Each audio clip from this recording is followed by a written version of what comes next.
George, defended by Carroll. Fields with it.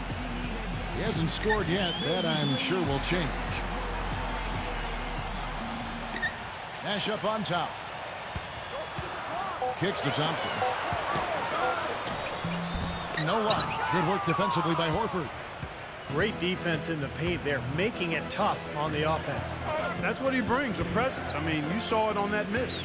Paul George is the 3 with David West at the 4. Nash out there with Landry Fields. And it's Thompson in at the center position. So that's the group out there for Indiana. Just 5 on the clock. The 19-foot shot. It's rebounded by Indiana.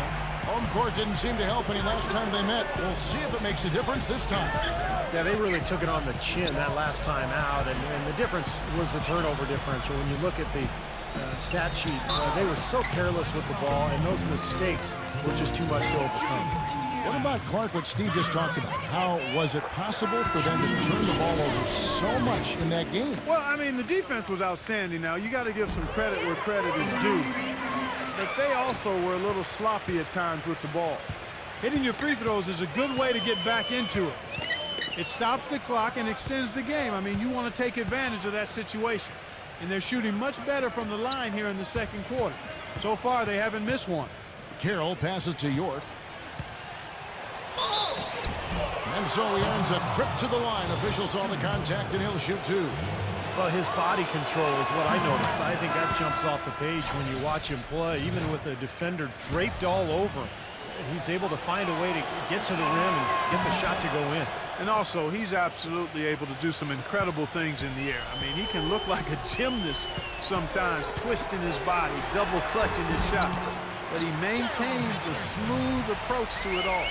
The number of points they've scored in the paint already today is pretty eye-opening, Steve. No, it's off the charts. It really is. And defensively, I mean, they have to start shutting down some of those lanes to the hoop. That is good.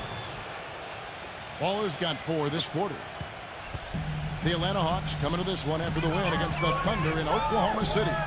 And it was the role players in that game, Kevin, that really led the charge. You know, the guys who normally don't score a lot, they came in and really contributed. A total team performance, Steve, the kind you need if you're going to win on the opponent's home floor. And keeping us updated from the sideline, let's swing it over to Doris Burke for an update. Hi, Doris. Thanks, Kev. Baller in the last game against the Thunder looked really strong. He finished with 13 points and added a few rebounds as well. The cherry on top for him, in addition to his outing, was ending the losing streak his team had been suffering through. We all know how big those moments can be for a team, Kevin. Thank you, Doris. He was the player they leaned on that night, Steve, and he didn't disappoint them. No, he didn't. In fact, he did everything they asked of him and more. And I think he really enjoys being that go-to guy for them. Yeah, I think he relishes that because he knows he's capable of doing it. He's had some performances that have